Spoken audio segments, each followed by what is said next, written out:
Hello, Matt here from chemistrystudent.com. In this video, we're going to look at the electrophilic addition reaction between an alkene and bromine. We're going to talk about why and how this reaction happens, outline the reaction mechanism, and look at how bromine water can be used to test for unsaturated molecules in organic chemistry. Carbon-carbon double bonds and sigma and pi bonding have been covered in separate videos. Check the links in the description below. Before we talk in detail about the reaction of alkenes with bromine, there are a few essential ideas you need to be comfortable with. Alkenes are unsaturated hydrocarbons that have a carbon-carbon double bond in their carbon chain.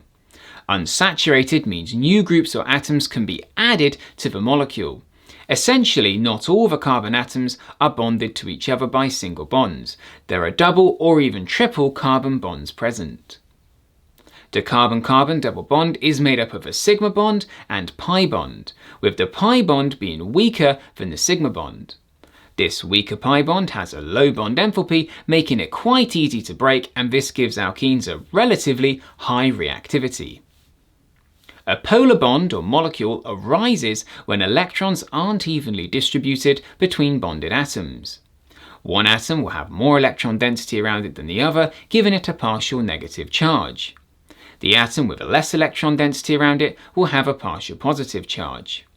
The greater the polarity of the bond, the more the electrons in it are unequally distributed and the weaker the bond becomes. Electrophiles are electron pair acceptors. They are attracted to areas of high electron density and are electron deficient, often with a positive charge. A carbon-carbon double bond is a region of high electron density, and electrophiles are attracted to this area in a molecule, making alkenes susceptible to electrophilic attack. Nucleophiles would be repelled by this high electron density, and this is why alkenes react with electrophiles rather than nucleophiles. Addition reactions occur when groups or atoms are added to a molecule, forming only one product. In organic chemistry, we showed the possible steps occurring in a reaction by using mechanisms. Curly arrows are used to show how a pair of electrons move to break and form bonds. The arrowheads always point towards where the electron pair is moving to. Recap done? Let's go! When an alkene reacts with bromine, a di-bromoalkane is formed. An addition reaction takes place, and each carbon atom from the carbon-carbon double bond in the alkene ends up forming a new bond to a bromine atom. To get any reaction started with an alkene, we need to have an electrophile. The problem is that bromine, Br2, is a nonpolar molecule, and therefore isn't an electrophile. So why can it react with an alkene? Well, as a bromine molecule approaches the double bond in an alkene, the high electron density in the double bond repels the electrons in the bromine molecule. Electrons move away from the bromine atom closest to the double bond, giving it a partial positive charge. And they move towards the bromine atom furthest from the bond, giving that one a partial negative charge. The bromine with the partial positive charge is now electron deficient and can accept a pair of electrons from the double bond, acting as an electrophile. This breaks open the double bond, and a single sigma bond is still left between the two carbon atoms, meaning the carbon chain doesn't get broken. As this happens, the electrons in the bromine-bromine bond will move even further towards the other bromine atom, and the bond will break, producing a negatively charged bromide ion. The electrons accepted by the partially positive bromine atom come from the pi bond in the double carbon bond, and a new bond between the bromine atom and one of the carbon atoms forms. The pi bond contains one electron from each of the carbon atoms, meaning as it breaks and a new bond with that pair of electrons gets made, one of the carbon atoms effectively loses an electron. As a result, this other carbon atom ends up with a positive charge.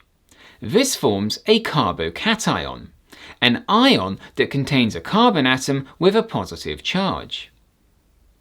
Once this carbocation intermediate has been formed, the negatively charged bromide ion with a lone pair of electrons will be attracted to it and form a new carbon-bromine bond. This forms a new product, a di-bromoalkane. Di-bromo because there are two bromine atoms, and alkane because the hydrocarbon chain now has only single carbon-carbon bonds. The species that initially attacked the carbon-carbon double bond was the partially positive bromine atom, and it acted as an electrophile, accepting a pair of electrons, making the reaction electrophilic. Both atoms from the bromine molecule got added to the alkene and only one product was formed, making the reaction an addition reaction. As a result of both of these things, we describe this reaction and mechanism as electrophilic addition. Let's have a quick recap of this mechanism using ethene and bromine as an example. A nonpolar bromine molecule gets close to the carbon-carbon double bond in ethene, and the electrons in the bromine molecule get repelled by the high electron density in the double bond. This polarizes the bromine molecule and leaves one of the bromine atoms with a partial positive charge.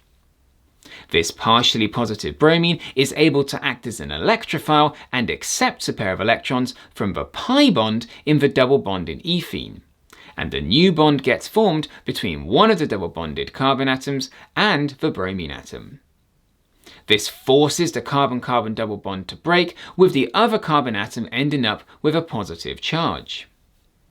Whilst this happens, the bond in the bromine molecule also breaks, forming a negatively charged bromide ion. An unstable carbocation intermediate is formed, and the negatively charged bromide ion, with a lone pair of electrons, gets attracted to the positively charged carbon in the carbocation and forms a new bond with it. This creates a new molecule, 1,2-dibromoethane. The 1 and 2 refer to the carbon atoms that the bromine atoms get bonded to. The dibromo tells us that there are two bromine atoms in the molecule, and the ethane tells us that we now have an alkane backbone in the molecule, a saturated hydrocarbon. This reaction is an example of electrophilic addition, as the species starts in the reaction, partially positive bromine atom, acts as an electrophile, and an addition reaction takes place. Two bromine atoms are added to the double bond and only one product is formed. Due to the relatively weak pi bond in a carbon-carbon double bond, this reaction happens quite easily and no special conditions are required. I should point out that this mechanism is only one representation of this process, and there are other ways of showing how this reaction occurs. This mechanism is just the one most commonly taught and accepted at this level of study. A solution of bromine water, basically bromine dissolved in water, has an orange colour. When reacted with an alkene, the solution turns colourless. This means it can be used as a useful test to confirm whether a molecule is an alkene and contains a carbon-carbon double bond. The solution turns colourless as the original orange colour comes from bromine molecules, Br2. As the alkene reacts with bromine, the concentration of bromine molecules drops and their atoms get locked up inside the organic molecules formed. Bromine atoms bonded to a carbon no longer have any colour, and therefore the solution becomes colourless. So, to summarise, alkenes react with electrophiles in electrophilic addition reactions. Electrophiles, electron pair acceptors, are attracted to the high electron density in a carbon-carbon double bond. When an alkene reacts with bromine, a di-bromoalkane is formed. A nonpolar bromine molecule gets polarized by the electron density in the carbon-carbon double bond of the alkene. The bromine atom with a partial positive charge is electron deficient and able to act as an electrophile. It accepts a pair of electrons from the double bond, and this forms a new bond between the bromine atom and a carbon atom, leaving the other carbon atom from the double bond with a positive charge, forming a carbocation intermediate. At the same time, the bromine-bromine bond in the bromine molecule breaks, forming a negatively charged bromide ion. The negatively charged bromide ion will make a new bond with the positively charged carbon in the carbocation intermediate, and a di-bromoalkane is formed. The reaction is an example of electrophilic addition, as the reaction is started by a bromine atom acting as an electrophile and only one product is formed, with the bromine atoms getting added to the alkene, an addition reaction. We can use bromine water, a solution of bromine molecules dissolved in water, to test for the presence of a carbon-carbon double bond in a molecule. If a carbon-carbon double bond is present, the solution of bromine water will turn from orange to colourless. I hope you found this video useful. Please check out other relevant videos in the links given in the description below and visit chemistrystudent.com for free notes and revision materials.